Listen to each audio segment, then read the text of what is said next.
કેમ છો? મજામાં? સુવાક્યોની દુનિયામાં, સુવિચારની દુનિયામાં આપનું સ્વાગત છે.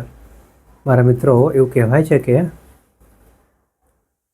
જ્યારે સમુદાય સાથે મળીને કોઈ એક ચોક્કસ હેતુ માટે કામ કરે છે ત્યારે તે સમુદાયની શક્તિ પ્રબળ બની જાય છે. આવી જ કોઈ વાતને સુવિચાર તરીકે માર્ગારેટ જે વિટલીએ ખૂબ સરસ રીતે લખ્યું છે. આજનો જે સુવિચાર છે તેનો વિષય છે સમુદાય, કમ્યુનિટી. માર્ગારેટ જે વિટલીજીએ લખ્યું છે કે વ્યક્તિ, સમુદાય જો સમજે કે તેઓ કઈ ચીજ માટે, કઈ વસ્તુ માટે, શેના માટે કાળજી રાખે છે, તેને શેમની ચાહ છે, જો આટલું સમજી શકે, એની ઉપર કામ કરી શકે તો બદલાવ કરવા માટેની સૌથી મોટી તાકાત બની શકે છે. મારા મિત્રો, વાત ઊંડી છે, સરળ પણ છે અને એટલી જ મહત્ત્વની છે. અહીંયા જે વાત છે તે સમુદાયની છે.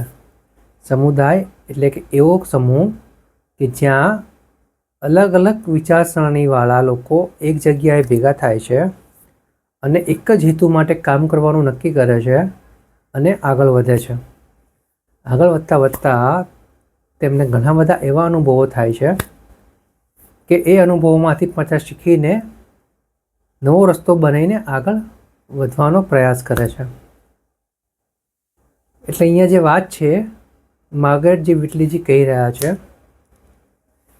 કે જ્યારે વ્યક્તિઓનો સમૂહ એટલે કે સમુદાય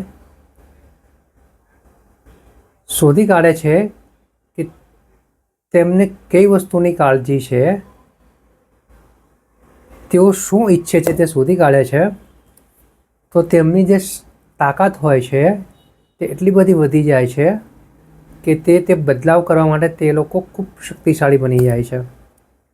એટલે મારા મિત્રો, અહીંયા જે વાત છે તે સમુદાયની છે. જો આપણે સમુદાયમાં જોડાઈને એકબીજાને હાથ આપીને, એકબીજાને સાથ આપીને સારા અને સાચા હેતુ માટે, સારા અને સાચા રસ્તે આગળ વધીશું તો ચોક્કસ જ શક્તિશાળી બનીને આપણે આપણા લક્ષ્યોને પ્રાપ્ત કરી શકીશું, તે પણ શાંતિથી અને ખુશી સાથે.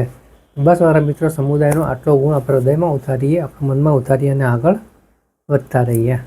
Thank you.